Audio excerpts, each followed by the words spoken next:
Francisco 49ers that we're talking about here. This is a team that is capable of winning on the road. Number 3, they lean on their defense a lot. They are rarely, if ever, intimidated. And they know that when you're going up against Peyton Manning, you've got to come ready. And so for me, this is the kind of challenge that was tailor-made for the San Francisco 49ers. In most instances, you're not blowing them out the water. Not to mention the fact that we usually use the preseason to somehow gauge or what somebody's going to do in the regular season. Let's keep in mind that the San Francisco 49ers got run over by the Denver Broncos in the preseason. Now, in some people's eyes, that might be a precursor to what's coming. To me, it's the polar opposite with the San Francisco 49ers. The fact that that did happen to them in the preseason, that it did happen to them on their home turf, which isn't even, it hasn't even established itself as a home crowd yet. No. As far as I'm concerned, they'd be better off playing on the road. I think when you're going to Denver and you're in the Mile High City and you're going up against Peyton Manning, I think these boys know they've got to be ready. I believe they will be ready. And when you heard Demaryius Thomas screaming about how easy it was against the New York Jets last week, when you know what Julius Thomas can bring to the table, or Wes Welker can bring to the table, or Emmanuel Sanders can bring to the table, with this guy, whether it's Monty Ball or Hillman now, who rushed for 100 yards last week, I think the San Francisco 49ers know that if they don't show up, they could get blown out of the state of Colorado.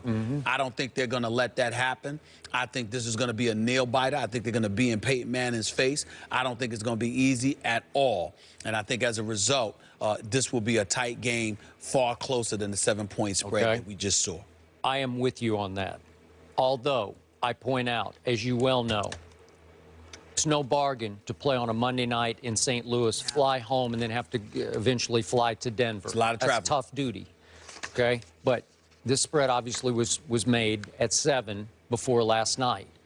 My eye test told me 49ers are coming together, and I believe this spread will be bet down. I think the betting public will jump on the 7 and bet it down to, I don't know, 5.5, maybe 6. But the point is, you're more sold on the Broncos than I am. And I will be the first to admit publicly the reason I keep naysaying the Broncos is because I picked New England to win the AFC, as did you. But I picked San Diego to win the AFC West. And I'm sticking with it. I like the Chargers as the breakout team that I thought they were going to be. That remains to be seen.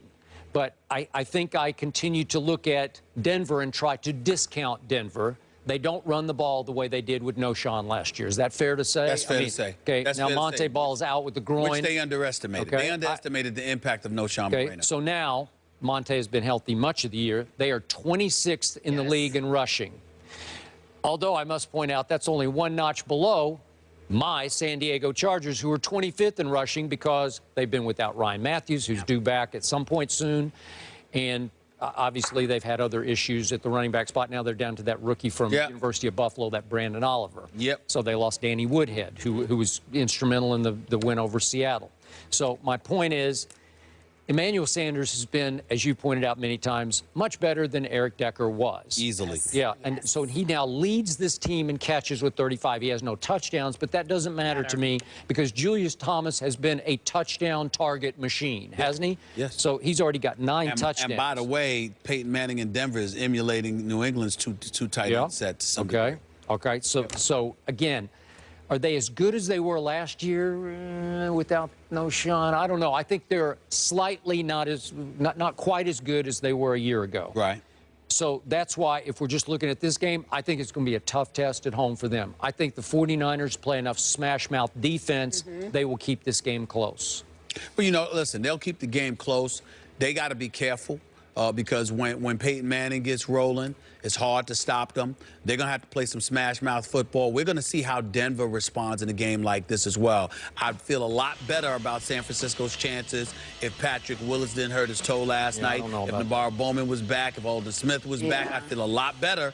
But at the same time, it's also going to show me what this team is made of if they go into Denver and they make this as competitive as I surmise they will on Monday night. I'm interested and look forward to that. Sunday, rather. I'm just interested in seeing what they're going to do. Okay, so what do you think? Denver better or worse than last year?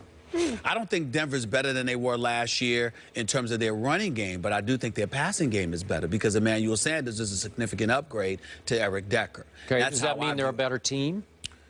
Yeah, I'm going to say they're better. Here's why. They have a better passing game. The success of their offense is predicated on their passing game due to Peyton Manning and the weapons at his disposal, and their defense clearly is a bit tougher. DeMarcus Ware, Aqib Talib, Ward, and those boys. I'm not Von Miller being back, not suspended with the, with the PD. Yeah, he got dinged against the Jets, but I think he's okay. I'm just saying, my point to you is that you've got 3 new guys and a 4th.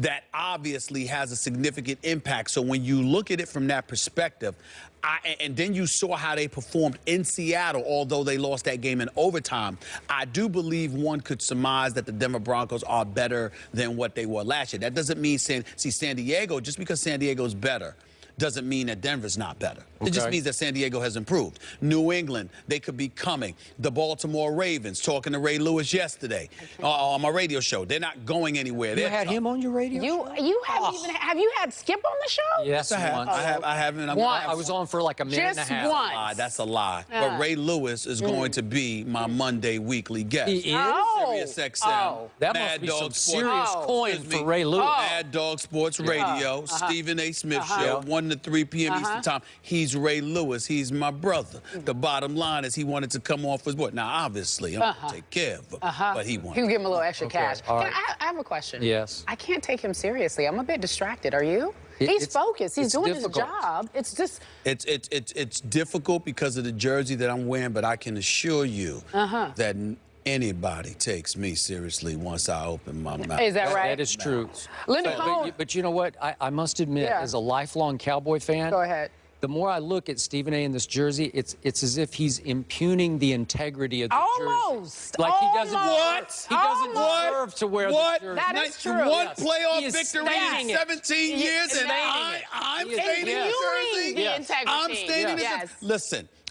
If anything, I'm showing my class. Oh, is that what you're doing? And listen, I'm a man of my word. I'm a man of my word. I had to go on the air yesterday, and I got to do it again today to acknowledge that the Dallas Cowboys have made me out to be a liar, and I got to give them their props and respect. I got to give Jerry Jones his props. Time out. We are breaking Twitter. I want to say something to you. Omar Epps, he's giving you a shout out. What does he want? He said Stephen A. Smith for keeping his word. Good guy. But more importantly, Linda Cohn seeing Stephen A. Smith sweating in Tony Romo jersey and Cowboys cap on First Take is hilarious. Hashtag Stephen A. Romo. Start it, guys. Stephen A. Romo. Keep it trending. Here's the problem Stephen A. Romo. Here's the problem with that.